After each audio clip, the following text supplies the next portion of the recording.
салом ба кулли шунавандагони шабакаи қадамшоҳи соя. Барои пешрафти шабака обуна шавед. маро ҳамроҳи занам гӯр кунед, мегуфт Мӯйсафед бо чашмони гирён. ҷудоӣ нолаҳои зор дорад. дар қишлоқ мотам буд. яке аз занҳои номдори деҳа, холаи Зуҳро, ки дар тамоми маъракаҳо дастурхончӣ ва саркор буд, аз олам гузашта буд. Зуҳро холаро на танҳо хешу табори худаш, балки тамоми аҳли маҳалла дӯст медоштанд, чунки ба ҳама маслиҳатгар, роҳнамо ва дастгиру мададгор буд. ҳарду бузурги деҳа дар сӯги ин зани ба дасту панҷа гирья карда афсӯс мехӯрданд, ки зиндагӣ ба вай бақо накард. вақте ки ҷасади кампирро ба хок мегузоштанд, шавҳараш бо бӯи Абдуваноб бо чашмони аз гирья варамида ба гӯр даромада дар паҳлӯи мурдаи кампир дароз кашид ва зор зор гирья карда зорӣ намуд, ки ӯро ҳам ҳамроҳи занаш гӯр кунанд. мардони дар сари манзил буда, ин Мӯйсафед аз ғам девона шудааст гӯён ба зӯр Абдуваҳоб отаро кашолакунон аз қабр бароварданд. ашки сӯзони Мӯйсафед мисли борони баҳорӣ ба рухсораҳояш шорида, риши мисли барф сабсафедашро тар мекард. гирьяи пуралами ин пири танҳомонда, ки занаш дар зиндагӣ ӯро мисли шоҳ азизу гиромӣ дошта, намегузошт, ки гарде ба сару либосаш бишинад.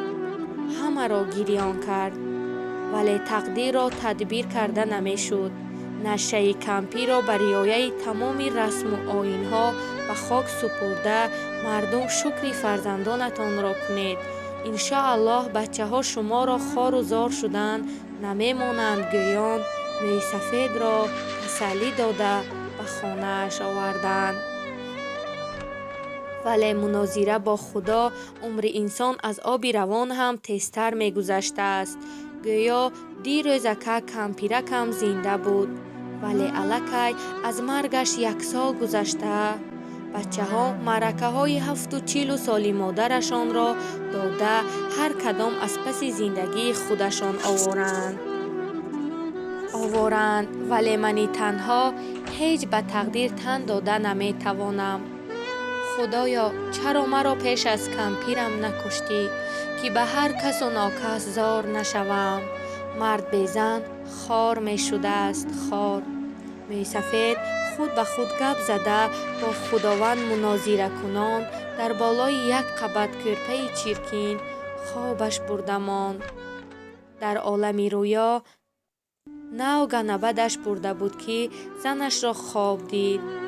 эй очаш, худати хеле зебо шудаӣ ку, аз рухсораҳоят нур борида истодааст. кампир, номардӣ кардӣ да, номард. маро танҳо партофта рафтӣ. бе ту ман мушкил, бисёр мушкил. дадеш, чӣ чора, ба тақдир тан додан дар кор. мурдан ҳақ аст. шабҳо то саҳар миҷа таҳ карда наметавонам. маслиҳатгар розшунаве нест, ки дарди диламро гуфта, андаке бошад ҳам сабук шавам. одамро хоб набарад, шаб аҷаб дароз мешудааст. ҳеҷ саҳар намешавад, кӣ намешавад. истед, ки шумо барои чӣ дар бистари чиркини фарсуда дароз кашида хобидаед. ба сару либосатон нигоҳ карда намешавад. нолаатон чунон хароб, ки ногуфтанӣ. ин қадар ғариб нашавед. марди зебардаст шуда истода чаро гирья мекунед? худатонро доред охир. гиред, чашмонатонро бо ин рӯймоли ман пок кунед. гиред, дадеш, гиред. Мӯйсафед барои гирифтани рӯймоли сафед аз дасти занаш дасташро дароз кард. вале ҳамин дам як қад парида бедор шуд. дилаш чунон бо шиддат метапид, ки хаёл кард ҳозир аз қафаси синааш мебарояд. дар хобаш ба кампиракаш дарди дил карда карда аз алам чунон гирья кардааст, ки болини зери сараш аз оби чашм шиб шилта шудааст. аҷаб, чаро кампир ба ман рӯймол додан мехост? таъбири хоби дидаам чӣ бошад? мӯйсафед андешакунон аз ҷояш хиста, пардаи тирезаро бардошту ба берун нигарист. келинҳо дар рӯи ҳавлӣ ҷомашӯӣ мекарданд. келини калонӣ, ин дафъа либосҳои хусуратонро шумо шӯед. гӯён куртаҳои ӯро сӯи келини хурдӣ партофт. дӯстони азиз, барои пешрафти шабака ба шабакаи қадамшо исоев обуна шавед. вале ман бачаи майда дорам, корам аз мӯи сарам зиёд аст. як кас нест, ки либосҳои худамро шӯяд, гуфта авсунаш онҳоро дубора сӯи ӯ ҳаво дод. келинҳо шумо шӯед, гӯён либосҳои ӯро якеҷониби дигаре ҳаво медоданд. либосҳои мӯйсафед мисли тӯби футбол дар байни ду келин аз як тараф ба тарафи дигар ҳаво мехӯрданд. чашмони мӯйсафед бо дидани ин манзара ҳавзи об шуданд ва ашки сезонаш ба рӯи риши барфсон сафедаш ҷорӣ шорида боз ба худованд мунозира оғоз кард. худоҷон, барои чӣ ҷони маро пеш аз занам нагирифтӣ, ки ба ҳар касу нокас зор нашавам? кампирам зинда мебуд, либосҳои ман чунин зери по намешуданд. ҳам мард безан дар зиндагӣ хору зор мешудааст, хору зор. мӯйсафед аз рӯи келинҳо ба писаронаш шикоят намекард, зеро хуб медонист, ки аз шиква кардан суде нест. аз духтарҳои мардум чӣ гила, вақте ки бачаҳои худам фарзандони аз ману хуни ман ба дунё омада якбор аз ҳолам пурсон намешаванд. бегоҳ аз кор омада хӯрокашонро мехӯранду бо баҳонаи хасташавӣ дарҳол ба хонаҳои худашон даромада хоб мераванд. андеша намекунанд, ки як дам бо падарамон нишаста суҳбат кунем. заҳри одамро одам мегирад, андеша мекард мӯйсафед. ҳамон шаб бобои Абдуваҳоб боз кампирашро хоб дид.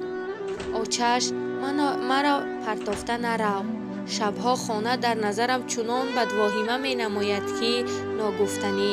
хаёл мекунам, ки ҳозир аз ҳар як кунҷи хона саҷину аҷина баромада хуни маро зинда ба зинда мехӯранд. одамизод дар пирӣ дубора кӯдак мешавад. гуфтани мардум беҳуда набудааст. аз рӯзе ки ту маро партофта рафтӣ, тарсончак шуда мондаам. шабу ними шаб ягон гурба аз дарахт парад ҳам дилам шувӣ карда меравад. бачаҳоят то саҳар занҳояшонро оғӯш карда мехобанду парвои падар надоранд.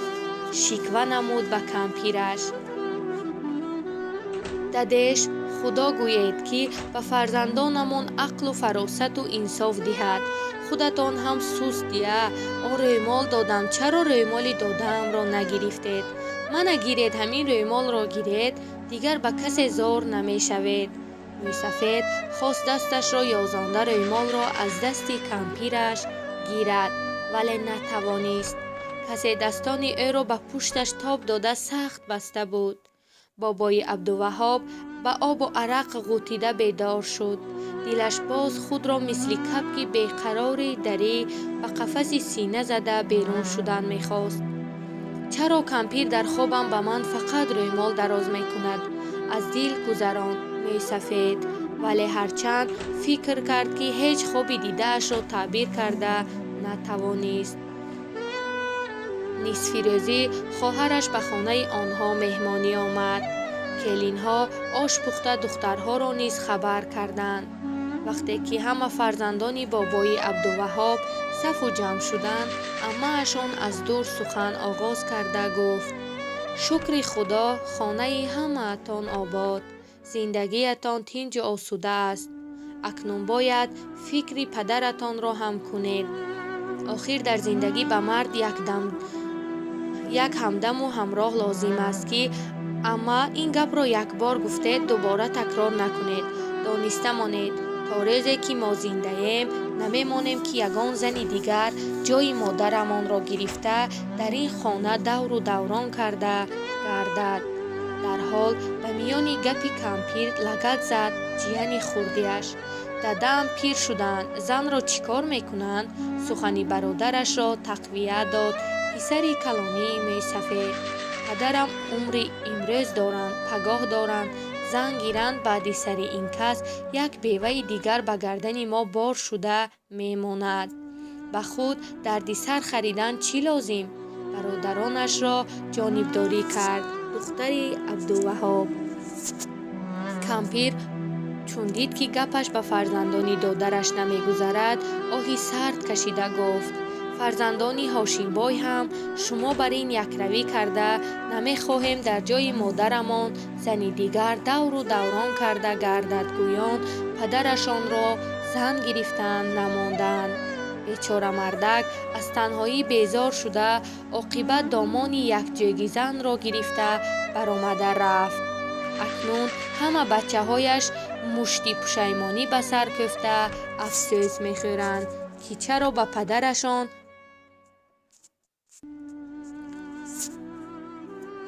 ягон зани калонсоли муъмину мусалмонро гирифта надоданд. Мӯйсафед то қарибиҳои саҳар мижа таҳ карда натавонист, вале дами субҳдам ғанабаш бурд. бо занашро хоб дид, вале ин дафъа кампир ба вай ягон ҳарфи таскинбахш нагуфт ва рӯймолашро ҳам дароз накард.